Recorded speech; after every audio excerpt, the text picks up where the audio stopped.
Hi sisters, అందరు ఎలా ఉన్నారు? నిన్నైతే ఏడుస్తా నేను వీడియో అయితే తీశాను కదా. మీ అందరి ఆశీర్వాదం అయితే ఎప్పుడు ఇలాగే ఉండాలని మనస్ఫూర్తిగా కోరుకుంటున్నాను సిస్టర్. నా అకౌంట్ అయితే ఫ్రీజ్లోంచి బయటకు వచ్చేసింది. అసలు ఏమైందని చెప్పి చాలామంది అడుగుతున్నారు. ఒక కస్టమర్ 610 రూపాయలు వేయటంతో నాది అకౌంట్ ఫ్రీజ్లోకి వెళ్ళిపోయిందండి. సైబర్ క్రైమ్ కూడా అయిందనమాట. దాంట్లో ఉంచి నేను ఎలా బయటకు వచ్చాను, నా అకౌంట్ ఎలా ఓపెన్ అయింది అనేది నేను ఒక ఫుల్ వీడియో చేసి పెడతాను. 20 రోజులండి, 20 రోజులు నాకు నిద్ర లేక అన్నో లేక మేము పోలీస్ స్టేషన్ చుట్టూ తిరగటం, బ్యాంక్ చుట్టూ తిరగటం అనేది 20 రోజులు అయిందండి. నిన్న నేను ఏడుస్తా వీడియో చేసాకే చాలామంది సిస్టర్స్ చాలా మెసేజ్ చేశారు. సిస్టర్ మీ డబ్బులు ఎక్కడికి పోవండి, మీరు కష్టపడింది వస్తాయని చెప్పి అన్నారు. మీ ఆశీర్వాదం ఎప్పుడు ఇలాగే ఉండాలని కోరుకుంటున్నానండి. మీరు అన్నట్టే నాకు ఇవాళైతే అకౌంట్ అయితే ఫ్రీజ్లోంచి ఓపెన్ అయిపోయి నా అమౌంట్ నాకు వచ్చేసింది.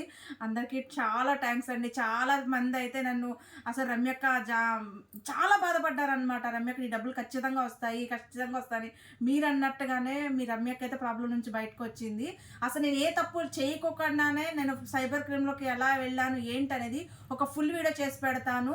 అలాగే ఇలా చాలామంది బాధపడుతూనే ఉంటారు. నా వీడియో కనుక చూశారు అంటే మటుకి మీకు ఒక సొల్యూషన్ అయితే దొరుకుతుంది సిస్టర్. ఫుల్ వీడియో చేసి పెడతాను, చూడండి. బాయ్ సిస్టర్ అందరికీ.